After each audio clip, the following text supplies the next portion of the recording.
Hey everyone, welcome back to Today on News and Views. We're doing a deep dive into something we hear about all the time but maybe don't fully understand. Homelessness. It's a big one. Yeah, it is. And we've got research articles, reports, all kinds of stuff from all over the world. Basically, we want to give you the rundown on this complicated topic. It's not just about how big the problem is, it's about figuring out why it exists in the first place and what people are doing to try and fix it. Exactly, Samantha. Yeah. It can feel kind of impossible to tackle a global issue like this. That's where a deep dive comes in. Yeah, we're like your guides through all this information, picking out the most important parts for you. So before we get into the numbers and the tough stories, let's get on the same page. What exactly is homelessness? You might think it's simple, but it's not just sleeping on the streets. Right. There are so many different ways to be homeless. And that's where this system called Ethos Light comes in. Exactly. It helps researchers put different homeless situations into categories so you can compare things more accurately. So like one category could be someone living in a shelter, and another could be someone crashing with family because they can't afford their own place. That's it. So it's not just sleeping outside, it's about not having a safe and stable place to call home. Makes sense. Mm. Now, Samantha, our research shows homelessness is everywhere, but let's start with the U.S., a place we all kind of know. Yeah, good idea, Derek. It gives us a starting point. And honestly, the U.S. numbers are pretty shocking. Last year, they counted over 653,000 homeless people.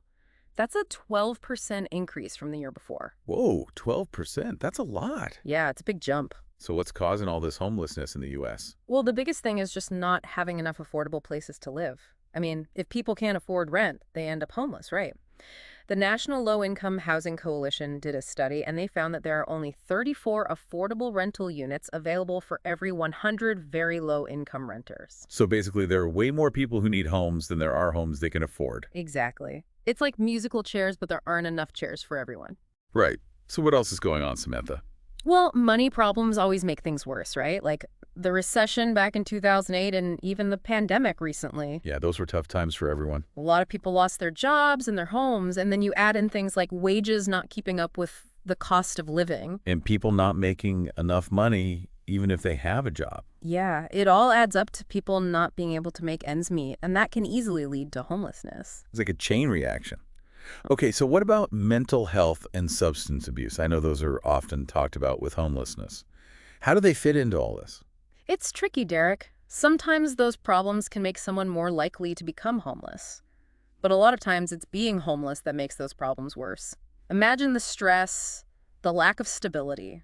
It takes a toll. It's like a vicious cycle. Exactly. And, back in the 1960s, they had this movement called deinstitutionalization. Basically, they released a lot of people from mental hospitals with the idea of integrating them back into society. Okay, so what happened? Well, it didn't always go as planned. A lot of those folks didn't get the support they needed out in the real world, and many of them ended up on the streets, especially in cities. So basically, we've got social and economic factors all crashing into each other, and boom, this huge problem. It's interesting because you might think a rich country like the U.S. wouldn't have a homelessness problem as bad as some other countries. Right. Yeah. But that's not always how it works. Even if a country is wealthy, that doesn't mean they've solved this problem. Actually, the U.S. has a higher rate of homelessness than a lot of other developed countries, like Canada, for example. Our neighbors up north. Yeah. So how do their numbers stack up against ours? Well, in Canada, they estimate that about 0.1% of their population is homeless at any given time. Okay, so 0.1% in Canada versus 0.2% in the U.S. That's double. Might not sound like much, but that's still a lot of people, Samantha. Absolutely. And that doesn't even include what they call hidden homelessness, people crashing on couches, staying with family just temporarily, or living in really unstable situations. So the real numbers could be even higher. Right. So why do you think Canada has a lower rate than us? Is it because they have better social programs? That definitely helps. They've put a lot of effort into those programs and trying to prevent homelessness in the first place. Plus, they're more proactive about affordable housing. For example, British Columbia has noticed a connection between rising housing costs and more people becoming homeless, so they're trying to get ahead of the problem. So they're like, hey, this is happening. Let's try to stop it before it gets worse. Exactly. They're trying to nip it in the bud. What about Europe? What's the situation like over there? Europe's dealing with similar stuff, Derek. But it's a mixed bag. Some countries do better than the U.S., partly because of their social safety nets and because they invest more in affordable housing. But a report from 2023 by found that homelessness across Europe actually went up by over 40%. Wow, that's even higher than the increase in the U.S. Yeah, it And I is. thought Europe had a pretty strong economy. It can be misleading, Derek. Even countries with strong economies can have downturns. And a lot of European countries have actually cut back on social programs and housing assistance since the 1980s. So even if a country is doing well overall, that doesn't automatically solve this problem. Exactly. It's a good reminder to look closer, even when we're talking about rich countries. Are there any specific countries in Europe that stand out to you, Samantha, either in a good way or a bad way? Definitely. So Romania, for example, they have a really high poverty rate, like 31.4%. And usually when a country has a lot of poverty, they also have a lot of homelessness. Makes sense. Then there's Luxembourg. It's actually a pretty wealthy country, but they saw a huge spike in poverty recently, like a 54.1% increase in just 1 year. 54% in just 1 year. That's crazy. Yeah. Shows how quickly things can change, even in countries that seem stable. It does. It makes you wonder, Samantha, are there any global events happening right now that are making homelessness worse? Well, Derek, the war in Ukraine is a big one. Think about it. All those people forced to leave their homes. It's a humanitarian crisis. A report from ReliefWeb said it plainly. Homelessness is another challenge our country is facing because of the war, after thousands of people have been forced to leave their homes. That's awful to think about all those people displaced by the conflict. What's being done to help them, Samantha? Well, Derek, there are organizations like DePaul Ukraine that are doing incredible work. They're not just providing basic things like food and shelter, but also doing research to really understand the challenges faced by these displaced people. It's amazing that they're stepping up during such a difficult time. It really There's is. a little bit of light in all this darkness. And speaking of light, Samantha, it's easy to get overwhelmed by how big this problem is. Are there any success stories in the fight against homelessness? For sure, Derek. And it's not just about temporary fixes, it's about finding solutions that last. Like in the US, there's this approach called housing first that's been getting a lot of attention. Okay, I've heard of that. But remind me, what exactly is housing first? Basically, Derek, it's about prioritizing giving homeless people a permanent place to live, no strings attached. So you don't have to be sober or have a job or anything like that. Nope, you just get a place to live. The idea is that once someone has a stable home, they can start working on other problems in their life, like mental health or addiction. So give them a solid base and they can start to rebuild their lives. Exactly. And it's actually been really effective in reducing chronic homelessness in cities across the U.S. That's great to hear. Any other U.S. initiatives worth mentioning? Oh, absolutely. There's the Hearth Act, which is a law that expanded HUD programs with a focus on preventing homelessness and getting people back into housing quickly. So trying to stop people from becoming homeless in the first place. Right, and if they do become homeless, helping them get back on their feet as quickly as possible. Makes sense. And then there's HUD-VISH, right, the program for veterans. That's a great one, Derek. It's specifically designed to help veterans who are experiencing homelessness. It makes sense to have programs that focus on certain groups of people who might have unique challenges. Absolutely. And then, on a bigger scale, there's Opening Doors. That's a federal plan with a pretty ambitious goal to end all types of homelessness within 10 years. Wow, that's a big goal. It is. What about Canada, Samantha? What are they doing to address homelessness? Well, in 2019, they started their national homelessness strategy. They're aiming to cut chronic homelessness in half by 2027 or 2028. And they're investing billions of dollars into this. They're expanding homeless services and trying to create more affordable housing. So they're really going at it from all angles? Yep. It seems like there are some common themes here, both in the U.S. and Canada, like what works and what doesn't work. Definitely. The approaches that seem to be working best are the ones that see housing as a basic right. And they provide a lot of support services to help people with underlying issues. And they focus on tackling the bigger problems like poverty and the lack of affordable housing. So it's about treating people with dignity and recognizing that homelessness is not their fault. It's often because of things outside their control. Exactly, Derek. It's about creating a society where everyone has a chance to succeed. Samantha, you've given us a lot to think about. Thanks for breaking it all down for us. You're welcome. It's complicated, but it's so important that we understand how big this problem is and what people are doing about it. Absolutely. You mentioned affordable housing as a key part of the solution, Samantha. Right. It's often the foundation. So here's a thought for our listeners. If affordable housing is so crucial, what are some creative solutions being developed around the world to address the problem? something to think about, to research, maybe even get involved in. That's a great point, Derek. We need to get creative if we want to solve the housing crisis. And there are some amazing organizations out there doing great work in communities all over the world. Do some research, see what's happening locally, and maybe you can help out. Even small acts of kindness can make a big difference. Absolutely. Time to move from awareness to action. Thanks for joining us on this deep dive into homelessness. We'll be back soon to continue exploring this important topic. See you then. You know, Derek, as we dig deeper into this, it's kind of surprising to see how the U.S., a country that's often seen as a leader, struggles with homelessness. Really, Samantha? I mean, we just talked about things like Housing First and the Hearth Act. What makes you say the U.S. is behind?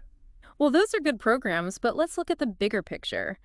The U.S. has a homelessness rate of about 0.2%.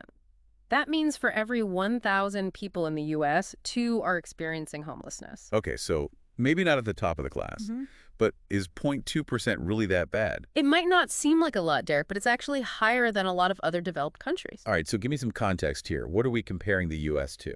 Let's look at Canada. Their rate is about 0.1%. That's half the rate of the U.S. And many European countries have even lower rates, probably because they have stronger social safety nets and invest more in affordable housing. So even though Canada and the U.S. are dealing with similar problems, like rising housing costs and the economy, their approaches are different, and so are the results. Exactly. And it's not just about the overall numbers, Derek. The types of homelessness and the people affected also vary a lot between the two countries. Okay, Samantha, I'm curious. Give me an example. One of the saddest statistics from the U.S. is the number of families who are homeless, especially families with kids. The National Center on Family Homelessness found that over 1.5 million students in U.S. public schools experienced homelessness during the 2017-2018 school year. Samantha, that's a huge number. It's hard to imagine what that must be like for those kids, their education, their lives in general. It's heartbreaking, Derek. And to put it in perspective, that's more than 3 times the number of homeless students back in 1983. It really shows how poverty and the lack of affordable housing affect families. In many cases, these are families where the parents are working, but they just can't make enough money. It's a reminder that anyone can become homeless, no matter what their background is. You mentioned that the U.S. has more families experiencing homelessness than other countries, right? Absolutely. In Canada, while families do experience homelessness, it's not as common. It seems like their focus on social programs and preventing homelessness is really helping. It's like we're always trying to catch up, reacting to the problem instead of getting ahead of it. That's a good point, Derek. And these deeper causes like poverty and inequality, they're tied to big societal problems that need a totally different way of thinking. So it's not just about building more shelters, it's about tackling these big issues head on. What about other parts of the world, Samantha? How do homelessness rates in other developed countries compare to the U.S.? Well, let's head over to Europe. Remember that Fianza report we talked about? They found that homelessness is increasing in Europe, mostly because of the economic problems caused by the pandemic and the large number of refugees fleeing conflict. Right, but you mentioned earlier that many European countries have lower rates of homelessness than the U.S. Is that still true even with this recent increase? Yes, for the most part. While some countries have seen big increases, the U.S. still has a higher rate than many European nations. Okay, but Europe is a big and diverse place. Can you give me some specific examples? Of course. Let's start with Finland. They're often praised for their approach to homelessness. They've implemented Housing First nationwide and have seen a big drop in homelessness over the past decade. So Housing First can actually work on a large scale, not just in individual cities. Exactly. It's a powerful example. Then you have countries like Denmark, which has invested heavily in preventing homelessness. They provide support services to people at risk of becoming homeless, and they have a strong social safety net to help people before they hit rock bottom. So it's about addressing the problem before it becomes crisis. Exactly, Derek. And then you have Germany, where housing is actually a constitutional right. Wait, a constitutional right? That's a serious commitment. It is. And while Germany still has its challenges, this right shows that housing is a core value in their society. It's really interesting to see how different countries tackle this issue, with different priorities, policies, and even cultural values. I agree. It shows there's no single solution that works for everyone. What works in one country might not work in another. We've talked about North America and Europe. What about other parts of the world? How does homelessness look in developing countries? That's a great question. It's important to remember that homelessness in developing countries can be very different from what we see in developed countries. Okay, Samantha, help me understand this. How is it different? Well, for one thing, the scale of the problem is much bigger in developing countries. Think about all the rapid urbanization happening in Asia, Africa, and Latin America. Millions of people are moving to cities looking for a better life, but they often end up living in slums or informal settlements with terrible housing and limited access to basic services. So it's not just about individual circumstances. It's about poverty and inequality on a massive scale. Exactly. And in many developing countries, things like conflict, natural disasters, and climate change can displace entire communities, leading to humanitarian crises and widespread homelessness. It's easy to feel overwhelmed by the global nature of this problem. Mm, Are there any examples of countries that are making progress in addressing homelessness even in the face of these challenges? definitely. One country that's often mentioned is India. They've made big steps in reducing homelessness through programs like Housing for All, which aims to provide affordable housing to millions of low-income families. So it's about investing in long-term solutions that address the root causes of homelessness. Exactly. And it's about empowering communities to take charge and find solutions that fit their specific needs. It's inspiring to see progress being made even in the most difficult situations. It is. It reminds us that even when faced with global issues like homelessness, there's always hope, always the possibility of positive change. Samantha, this deep dive has been eye-opening. We've covered so much ground, from North America to the slums of developing countries, and we've seen both the despair and the hope surrounding this issue. It's a complex problem, Derek, but we can't ignore it. Absolutely. So as we wrap up this part of our conversation, Samantha, what's the one key takeaway you want our listeners to remember? I think it's this.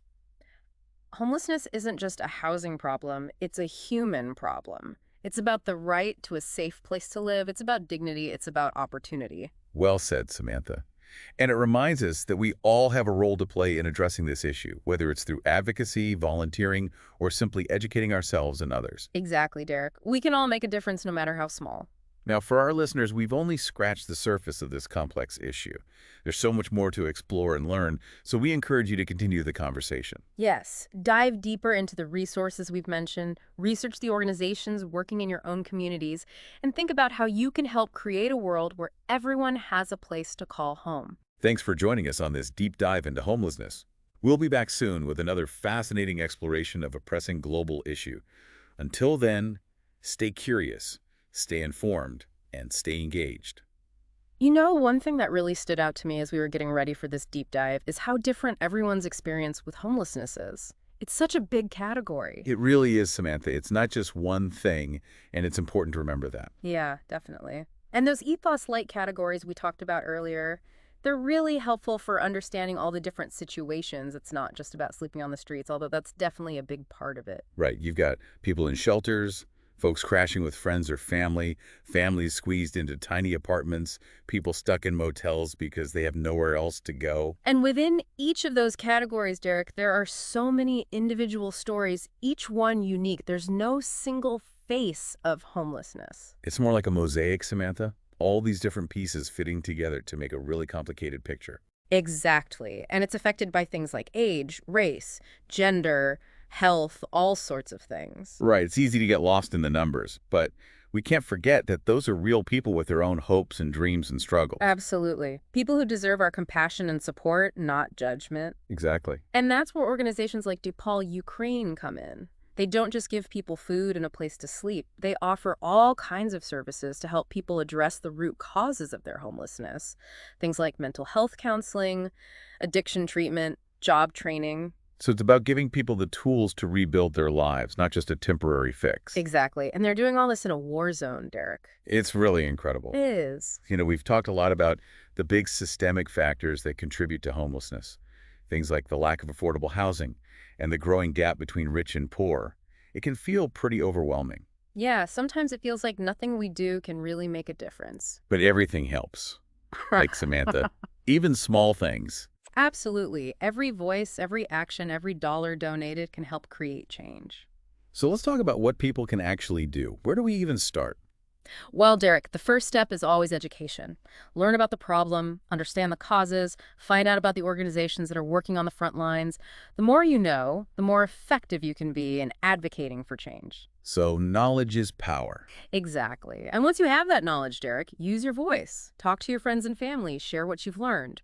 Write to your elected officials and demand policies that prioritize affordable housing and support those experiencing homelessness. So it's about speaking up and pushing for change on every level.